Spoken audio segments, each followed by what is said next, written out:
Simply सीधे बात करते हैं कि डार्क वेब पर जो वेबसाइट्स हैं वो कहाँ होस्ट होती है, डार्क वेब का सर्वर कहाँ है और कैसे काम करता है। सो ज़्यादा टाइम वेस्ट ना करते हुए सीधे चलते हैं वीडियो की तरफ। जैसा कि डीप डार्क वेब के बारे में आपको पता ही होगा, अगर नहीं तो हमने उस पर भी फुली एक्सप्लेन्ड वीडियो बना रखी है, वो देख लेना, लिंक डिस्क्रिप्शन में है। अब ये डीप और डार्क वेब ऐसी साइट्स है इंटरनेट की जो सर्च इंजन पर इंडेक्स नहीं होती। ये एक नॉर्मल ब्राउज़र से एक्सेस भी नहीं की जा सकती और ऐसा करना इम्पॉसिबल सा होता है। Dark web websites onion websites होती है, तो सीधा सा मतलब है इन्हें अनियन टोर ब्राउज़र से एक्सेस किया जा सकता है। अब बात करें ये सब स्टार्ट कैसे हुआ, जिससे आपको पूरा क्लियर हो जाएगा कि डार्क वेबसाइट्स कहाँ होस्ट की जाती है। सबसे पहले डार्क वेब को अमेरिकन गवर्नमेंट और डिफेंस रिसर्च टीम ने शुरू किया था। Dark web American secret agents के लिए बनाया गया था, जो दूसरी कंट्रीज़ या अपने ही देश में सीक्रेट मिशंस पर हैं, तो एक दूसरे से कम्युनिकेट करने के लिए इसे बनाया गया था। इससे उनकी सिक्योरिटी सिस्टम और इन्फॉर्मेशन सेफ रह सके, इसलिए इसे बनाया गया था ताकि एजेंट्स फ्यूचर वॉर या और किसी घटना से अमेरिकन लोगों को बचा सके, जो अनियन राउटर को जन्म देता है, जिसे आप टोर के नाम से भी जानते हैं। इससे आप एनोनिमसली कम्युनिकेट कर सकते थे, लेकिन उस टाइम पर किसी को भी इसके बारे में पता नहीं था। अगर अमेरिकन लोगों को इसकी भनक भी लग जाती तो it will be easily trackable और इसका कोई ना कोई सॉल्यूशन मिल जाता इसको हैक करके इन्फॉर्मेशन निकालने का। इससे अमेरिकन वो नहीं होता जो आज है। फिर कुछ सालों के बाद अमेरिका ने एक प्लान बनाया और इसे वर्ल्ड वाइड लोगों के लिए ओपन कर दिया, क्योंकि अगर चाइना और रशिया जैसे देश को अगर डार्क वेबसाइट्स के बारे में पता चलता कि अमेरिका अपनी सीक्रेट इन्फॉर्मेशन यहाँ स्टोर करता है, तो शायद वो इसे हैक करके इनसे इन्फॉर्मेशन निकाल लेते और दुनिया के लिए ओपन होने के बाद तो उससे ढूंढना इम्पॉसिबल सा ही है। तो अब इसमें अमेरिका एजेंट्स ही नहीं, बाकी दुनिया के एजेंट्स, क्रिमिनल और सभी लोग धीरे धीरे यहाँ आ गए। अब इन सभी में सिर्फ अमेरिकन एजेंट्स को ढूंढ पाना बहुत मुश्किल हो जाता है, लेकिन बाद में लोगों ने इसका इस्तेमाल गलत चीज़ों के लिए करना शुरू कर दिया। अब डार्क वेब अमेरिका के लिए बहुत बड़ी मुसीबत बन गया है। खुद अमेरिका में रहकर लोग गलत चीज़ों का बिजनेस करने लगे, इसलिए इन्हें पकड़ने के लिए FBI जैसी एजेंसीज बनाई गई अमेरिका के द्वारा। अल्ब्रिट सिल्क रोड का फाउंडर, जो सिर्फ छोटी सी गलती की वजह से पकड़ा गया, जिस पर हमने वीडियो बना रखी है, सो गो एंड वॉच।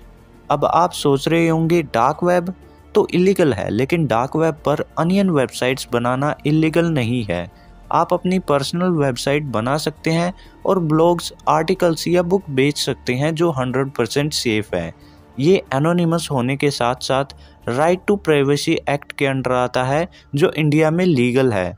जब तक आप कुछ इलीगल चीज़ें नहीं करते तब तक आप सेफ हैं। डार्क वेब पर टोर रूटिंग होती है, मतलब अगर आप यूट्यूब या कोई वेबसाइट सर्फ कर रहे हैं तो आपका डेटा एक पर्टिकुलर सर्वर से आता है, लेकिन टोर में ऐसा नहीं होता। यहाँ राउटिंग होती है, मतलब जो डेटा आप एक्सेस करना चाहते हैं वो एक सर्वर से होते हुए दूसरे और फिर तीसरे, ऐसे करके सर्वर का जाल बना देता है। इससे कोई भी डेटा सर्वर को ट्रैक नहीं कर पाता। अब डेटा ओरिजिन भी एनोनिमस है और आप जिसे डेटा चाहिए वो भी एनोनिमस है। कोई नहीं बता सकता ये डेटा कहाँ से होस्ट हुआ है, मतलब वो डेटा आपके पास डायरेक्ट आता है तो इजीली ट्रैक किया जा सकता है और वहाँ से आया है और आपके पास गया है। पर अगर कहीं कहीं रुक कर आएगा तो सिस्टम कंफ्यूज हो जाएगा कि डेटा कहाँ से आया है और किसके पास जाएगा।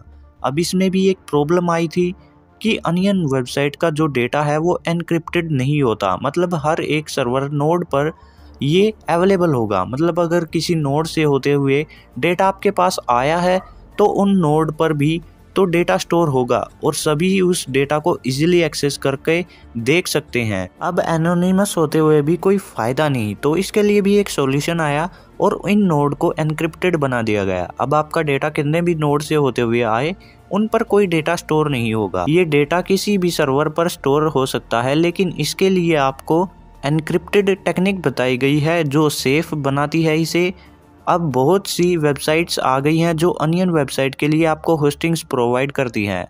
अब आपने कंप्यूटर से भी आप अनियन वेबसाइट होस्ट कर सकते हैं। आप अपने सर्वर भी बना सकते हैं और इंटरनेट से कनेक्ट भी कर सकते हैं। अब जब तक आप इंटरनेट से कनेक्ट रहेंगे वो चलती रहेगी, और जैसे अगर लाइट चली गई या कंप्यूटर ऑफ होगा तो वेबसाइट दोबारा काम नहीं करेगी। इसलिए डीप डार्क वेब की साइट्स कभी कभी चल जाती हैं और कभी कभी नहीं, क्योंकि वो किसी के पर्सनल कंप्यूटर से होस्टेड होती है, जिसका अप टाइम नॉर्मल सर्वर से भी बहुत कम होता है। तो अब आपको क्लियर हो गया होगा कि ये वेबसाइट्स कहीं पर भी होस्टेड नहीं हो सकती। अब आई होप आपको समझ आ गया होगा, एंड आई रिक्वेस्ट की वीडियो देखकर आप अपनी वेबसाइट बनाने मत निकल लेना। It might be dangerous. अगर आपको साइबर सिक्योरिटी की पूरी नॉलेज नहीं है तो डार्क वेब आपके लिए कोई काम नहीं करेगा। डार्क वेब जितना अच्छा है उससे कई गुना ज़्यादा बुरा भी है। अगर आपके मन में कोई सवाल है तो डू कमेंट्स। वीडियो पसंद आई हो तो लाइक करें, दोस्तों के साथ शेयर करें, और चैनल पर नए हैं तो सब्सक्राइब करें। मैं भी जा रहा हूँ अगले वीडियो का टॉपिक ढूंढने। तुम सपोर्ट तो करते नहीं, फिर भी मुझे वीडियो बनानी पड़ेगी।